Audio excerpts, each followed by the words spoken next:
Hello guys, come to V K stories. ಈ ಕತೆ ಏನು ಅಂದರೆ, ಒಂದು ಹಸ್ಬೆಂಡ್ ಮತ್ತು ಹೆಂಡತಿಯ ನೀತಿ ಕತೆ. ಬನ್ನಿ ಒಳಗೆ ಹೋಗೋಣ. ಒಂದು ಸುಂದರ ಹಳ್ಳಿಯಲ್ಲಿ ರಾಮು ಮತ್ತು ಸೀತಾ ಎಂಬ ದಂಪತಿಗಳು ವಾಸಿಸುತ್ತಿದ್ದರು. ಮದುವೆಯಾಗಿ ಕೆಲವು ವರ್ಷಗಳು ಕಳೆದವು. ಆರಂಭದಲ್ಲಿ ಇಬ್ಬರ ನಡುವೆ ಅಪಾರ ಪ್ರೀತಿ ಇತ್ತು. ಆದರೆ ದಿನಗಳು ಕಳೆದಂತೆ ಸಣ್ಣ ಪುಟ್ಟ ವಿಷಯಗಳಿಗೂ ಇಬ್ಬರ ನಡುವೆ ಜಗಳ, ವಾದಗಳು ಶುರುವಾದವು. ಒಬ್ಬೊಬ್ಬರ ಮಾತನ್ನು ಮತ್ತೊಬ್ಬರು ಕೇಳಿಸಿಕೊಳ್ಳುವ ತಾಳ್ಮೆ ಇಬ್ಬರಲ್ಲೂ ಕಡಿಮೆಯಾಗಿತ್ತು. ಒಂದು ದಿನ ಅವರ ಹಳ್ಳಿಗೆ ಒಬ್ಬರು ಜ್ಞಾನಿ ಸಾಧುಗಳು ಬಂದರು.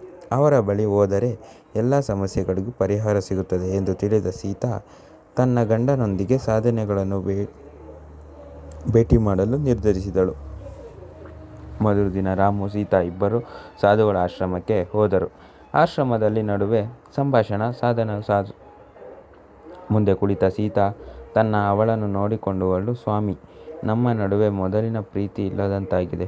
ಸಣ್ಣ ವಿಷಯಕ್ಕೂ ಗಂಡ ನನ್ನ ಮೇಲೆ ರೇಗುತ್ತಾರೆ, ಜಗಳವಾಡುತ್ತಾರೆ. ತಮ್ಮ ಸಂಸಾರದಲ್ಲಿ ನೆಮ್ಮದಿಯೇ ಇಲ್ಲದಂತಾಗಿದೆ ಎಂದಳು. ರಾಮು ತಕ್ಷಣ ಮದುವೆ ಪ್ರವೇಶಿಸಿ, ಅದಕ್ಕೆ ಅವಳೇ ಕಾರಣ ಸ್ವಾಮಿ. ನನ್ನ ಮಾತಿಗೆ ಇವಳು ಗೌರವ ಕೊಡುವುದಿಲ್ಲ. ಸದಾ ಕಾಲ ಯಾವುದಾದರೂ ಒಂದು ವಿಷಯಕ್ಕೆ ಮುನಿಸು ತೋರಿಸುತ್ತಾಳೆ ಎಂದು ದೂರಿದನು. ಸಾಧುಗಳು ಇಬ್ಬರ ಮಾತನ್ನು ಸಂಸತ್ತವಾಗಿ ಕೇಳಿಸಿಕೊಂಡರು. ನಂತರ ಒಳಗಿನಿಂದ ಒಂದು ಸಣ್ಣ ಮಣ್ಣಿನ ಮಡಿಕೆ ಮತ್ತು ಅದರಲ್ಲಿ ಸ್ವಲ್ಪ ತಿಳಿ ನೀರನ್ನು ತಂದು ಅವರ ಮುಂದಿಟ್ಟರು. ಸಾಧುಗಳು ನೀಡಿದ ಪರಿಹಾರ. ಸಾಧುಗಳು ಸೀತೆಗೆ ಒಂದು ವಿಚಿತ್ರ ಔಷಧಿಯನ್ನು ನೀಡುತ್ತಾ ಹೀಗೆ ಹೇಳಿದರು, ಮಗಳೇ, ನನ್ನ ಬಳಿ ಒಂದು ಅದ್ಭುತ ಮಂತ್ರಸಿದ್ಧಿಯ ತೀವ್ರವಿದೆ. ಇದರಿಂದ ನಿನ್ನ ಗಂಡ ಕೋಪಗೊಂಡು ಜೋರಾಗಿ ಮಾತನಾಡಲು ಪ್ರಾರಂಭಿಸಿದಾಗ ನಾನು ತೀರ್ಥವನ್ನು 1 ಚಮಚದಷ್ಟು ನಿನ್ನ ಬಾಯಿಯಲ್ಲಿ ಹಾಕಿಕೊಳ್ಳಬೇಕು. ಆದರೆ ನೆನಪಿರಲಿ, ಆ ನೀರನ್ನು ನೀನು ನುಂಗಬಾರದು ಮತ್ತು ಬಾಯಿಯಿಂದ ಹೊರಗೆ ಉಗುಳಬಾರದು. ನಿಮಿಷಗಳ ಕಾಲ ಬಾಯಿಗಳಿಂದ ಹೊರಗೆ ಉಗುಳಬಾರದು ಅದನ್ನು ಎಂದು ಹೇಳಿದರು. ಹೀಗೆ 11 ದಿನಗಳ ಕಾಲ ಮಾಡು, ನಿಮ್ಮ ಜಗಳವೆಲ್ಲ ನಿಂತು ಹೋಗುತ್ತದೆ. ಸೀತಾ ಆ ತೀರದ ಪಾತ್ರೆಯನ್ನು ಸಂತೋಷದಿಂದ ಮನೆಗೆ ತಂದಳು. ಬದಲಾದ ದಿನಗಳು.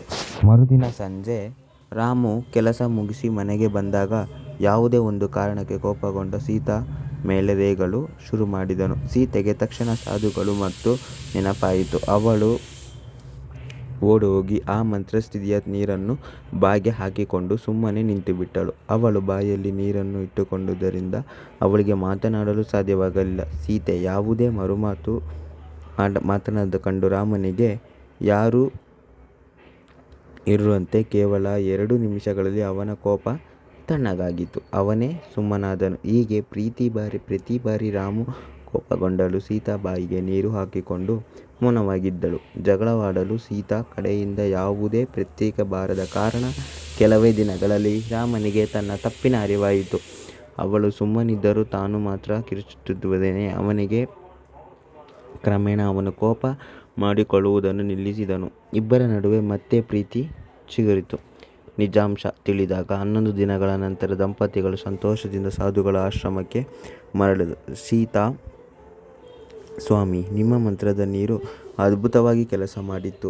ಈಗ ನನ್ನ ನಡುವೆ ಯಾವುದೇ ಜಗಳವಿಲ್ಲ. ನನ್ನ ಗಂಡ ತುಂಬ ಬದಲಾಗಿದ್ದಾರೆ ಎಂದಳು. ಸಾಧುಗಳು ಜೋರಾಗಿ ನಕ್ಕು ಹೇಳಿದರು, ಮಗಳೇ, ಆ ನೀರಿಗೆ ಯಾವುದೇ ಮಂತ್ರದ ಶಕ್ತಿ ಇರಲಿಲ್ಲ. ಅದು ಕೇವಲ ಸಾಧಾರಣ ನೀರು. ನಿಮ್ಮ ಜಗಳ ನಿಲ್ಲಲು ಕಾರಣ ಆ ನೀರಲ್ಲ, ಬದಲಾಗಿ ನೀನು ಕಾಪಾಡಿಕೊಂಡ ಮೌನ. ನಿನ್ನ ಗಂಡ ಕೋಪದಲ್ಲಿದ್ದಾಗ ನೀನು ಮರುವಂತನಾಗಿದ್ದಾರೆ.